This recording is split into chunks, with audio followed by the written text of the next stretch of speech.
Hello दोस्तों, स्वागत है आपका हमारे चैनल कहानी की दुनिया में। बहुत पुराने समय की बात है। एक राजा के यहाँ एक लड़का पैदा हुआ। वह इतना कुरूप और बेढंगा था कि उसे देखकर रानी को बहुत निराशा हुई। ऐसे बच्चे को जन्म देकर रानी अत्यंत दुखी हुई। रानी के दुख से द्रवित होकर एक परी उसके पास आई और रानी से बोली, रानी, तुम इतना दुख मत मानो। तुम्हारा पुत्र अत्यधिक चतुर और बुद्धिमान होगा। इसे सभी लोग प्यार करेंगे। रानी ने पूछा, किंतु इसका विवाह कैसे होगा और कौन लड़की इससे प्यार करेगी? इसे प्यार भी मिलेगा रानी। परी ने उत्तर दिया, मैं इसे वरदान देती हूँ कि जिस लड़की को ये सबसे अधिक प्यार करेगा, उसे यह अपने समान ही चतुर और बुद्धिमान बना लेगा। परी के वरदान से रानी को कुछ शांति सी मिली। परी का कहना सच साबित हुआ। जब राजकुमार ने बोलना आरंभ किया तो वह ऐसी प्यारी यारी बातें करने लगा कि जो कोई भी सुनता प्रसन्न हो उठता। राजकुमार का नाम रखा गया बुद्धिवर्धन। उसके जन्म से 7-8 वर्ष पश्चात पड़ोसी देश के राजा की रानी की कोख से 2 लड़कियों ने जन्म लिया। पहली लड़की अत्यंत सौंदर्यमयी थी, इतनी सुंदर कि मां की प्रसन्नता का पारावार नहीं रहा। उसे इतनी प्रसन्नता हुई कि लोगों को ये लगने लगा जैसे रानी प्रसन्नता से पागल हो जाएगी।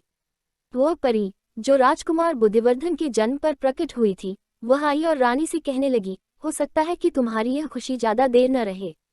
ये लड़की जितनी सुंदर है, उतनी ही मूर्ख साबित होगी। ये सुनकर रानी को बहुत आघात लगा। इससे भी अधिक दुख उसे उस समय हुआ जब उसने दूसरी बेटी को जन्म दिया। ये लड़की अत्यंत बदसूरत थी। इस बार लोगों को लगा कि रानी दुख की अधिकता से पागल हो जाएगी। इस बार भी वही परी फिर आई और बोली, रानी, दिल को छोटा मत करो। तुम्हारी यह पुत्री इतनी अधिक बुद्धिमान होगी कि कोई उसकी कुरूपता के विषय में विचार भी न करेगा। रानी बोली, मेरी भी यही अभिलाषा है, किंतु क्या ऐसा कोई उपाय नहीं हो सकता कि बड़ी पुत्री, जो इतनी सुंदर है, उसे थोड़ी सी ही बुद्धि प्राप्त हो जाए? परी ने उत्तर दिया, नहीं रानी, बुद्धि मैं उसे दे नहीं सकती, किंतु एक वरदान देती हूँ कि वह जिस भी पुरुष से सबसे अधिक प्यार करेगी, उसे अपने समान ही सुंदर बना लेगी। समय के साथ साथ दोनों राजकुमारियां बड़ी होती गईं और उनके गुण भी उजागर होते गए। संपूर्ण देश में बड़ी राजकुमारी की सुंदरता और छोटी राजकुमारी की बुद्धिमत्ता की खुशबू फैलने लगी, किंतु उम्र के हर कदम के साथ साथ उनके अवगुण भी प्रकट होने लगे।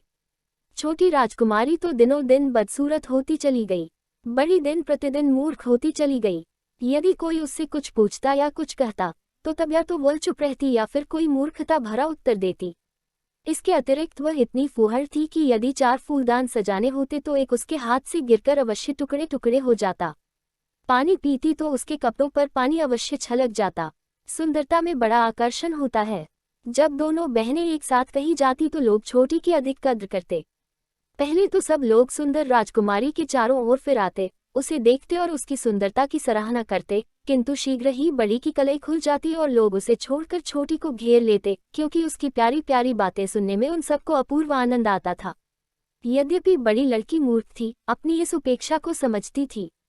वह सोचती थी कि कितना अच्छा हो कि कोई चाहे उसकी सारी सुंदरता ले ले, किंतु उसकी बहन की आधी बुद्धि उसे दे दे।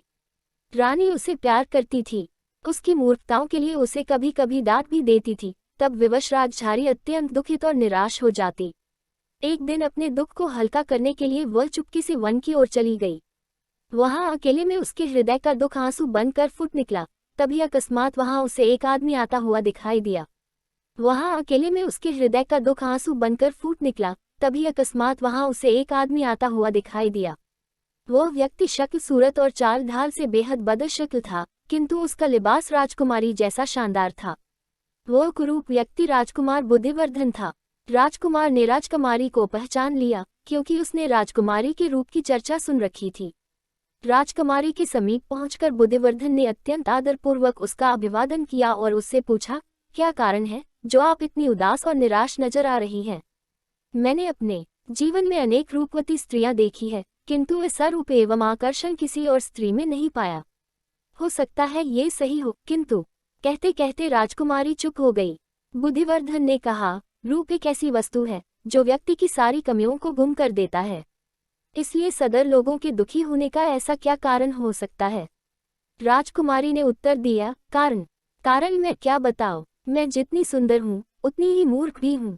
इससे अच्छा तो यही होता कि मैं आपकी भांति कुरूप होती, किंतु थोड़ी सी बुद्धि अवश्य होती।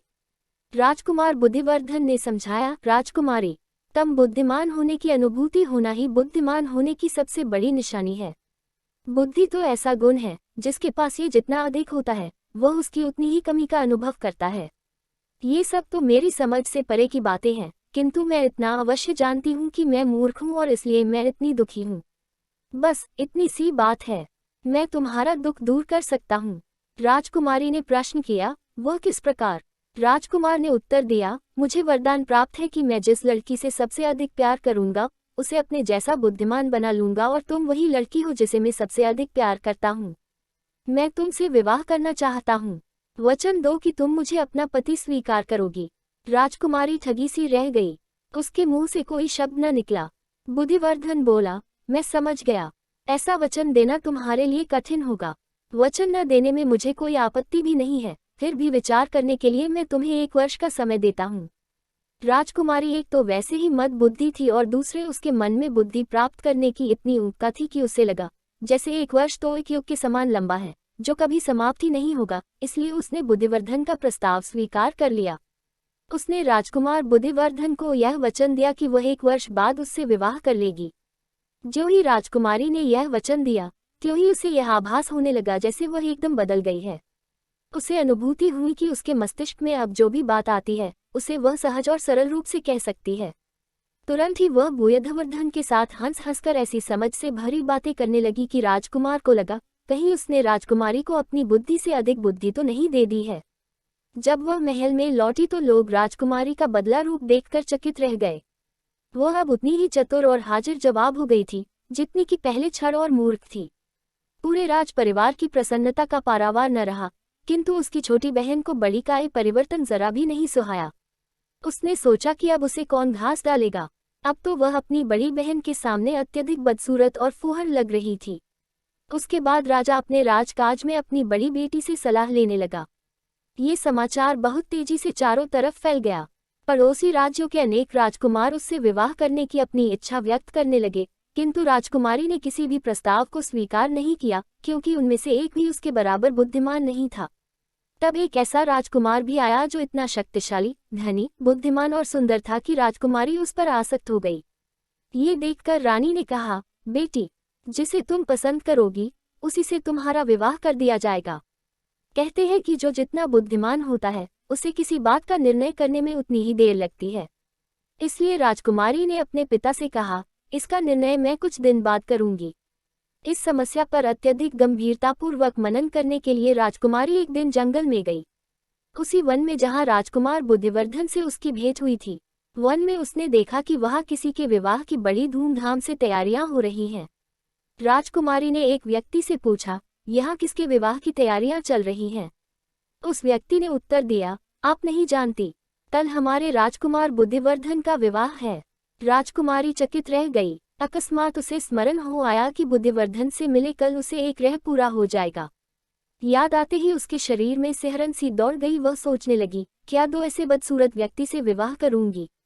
उसी समय सामने से राजकुमार आता दिखाई दिया। उसने दूल्हे के वस्त्र पहने हुए थे। राजकुमारी को देखकर वो बोलो, वाह राजकुमारी, ये बड़ी प्रसन्नता की बात है कि तुमकी अपना वचन याद रहा। नजरुमारी ने अनजान बनते हुए कहा, वचन? कैसा वचन? राजकुमारी के शब्दों को सुनकर राजकुमार आश्चर्यचकित होकर बोला, अजीब बात है, तुम्हें याद नहीं? इस स्थान पर तुमने मुझे वचन दिया था कि 1 वर्ष पश्चात तुम मुझसे विवाह कर लोगी। राजकुमारी हंस पड़ी और बोली, ओह, वो वचन! देखो, तुम्हारे स्थान पर कोई मूर्ख और गंवार व्यक्ति होता तो वह अवश्य कहता कि तुमने वचन दिया था, अतः तुम्हें मुझ में विवाह अवश्य करना होगा। किंतु तुम तो बुद्धिमान हो, इसलिए तुम स्वयं सोच सकते हो कि जिस समय मैंने यह वचन दिया था उस समय मैं मूर्ख थी और अपने अच्छे जुटे का विचार नहीं कर सकती थी। तुम्हारी कृपा से जो आज मुझे मिला है, यदि वो वचन देते समाज पास होता तो क्या मैं वैसा कोई वचन तुम्हें दे सकती थी? जरा सोचो तो, यदि नौम मुझने वास्तव में ही विवाह करना चाहते थे तो मुझे मूर्ख ही रहने देते। राजकुमार बोला, क्षमा करना, कोई मूर्ख और अबोध व्यक्ति जो कहता वही मैं तुमसे बहुरा, क्योंकि मेरे जीवन की सारी खुशियां दाव पर लगी हैं। फिर तुम मूर्ख और वृद्धिमान व्यक्ति में कैसे अंतर कर सकती हो? मूर्ख और अबोध आदमी क्या मानव नहीं होते? तुम सच 1 वर्ष पहले क्या थी? खैर, तुम ये बताओ कि मेरी कुरूपता को कर मुझ में ऐसी कौन सी चीज है जो तुम्हें पसंद नहीं है? क्या तुम मेरी शिक्षा, मेरी बुद्धि, मेरे चरित्र या मेरे व्यवहार से संतुष्ट नहीं हो? तुम्हारे ये सब गुण मुझे पसंद हैं। यदि यह बात है तो चिंता कैसे? तुम चाहो तो मुझे विश्व का सबसे सुंदर व्यक्ति बना सकती हो। यदि ऐसा है तो मैं सच्चे हृदय से चाहती हूँ कि तुम दुनिया की सबसे सुंदर व्यक्ति बन जाओ। जैसे ही राजकुमारी के मुख से यह शब्द निकले, वैसे ही बुद्धिवर्धन उसे अत्यधिक सुंदर दिखाई पड़ने लगा। उसके बाद परी का वरदान पुनः सही साबित हुआ। बुद्धिवर्धन की कुरूपता गायब हो राजकुमारी उसकी इतनी मोहित गई और वह अत्यधिक सुंदर राजकुमार बन गया। स्वयं सुंदरता पर हुई कि वह उससे विवाह करने के लिए तैयार हो गई। अगर आपको हमारा चैनल पसंद आ रहा है तो लाइक, कमेंट, शेयर और सब्सक्राइब ज़रूर करें। धन्यवाद।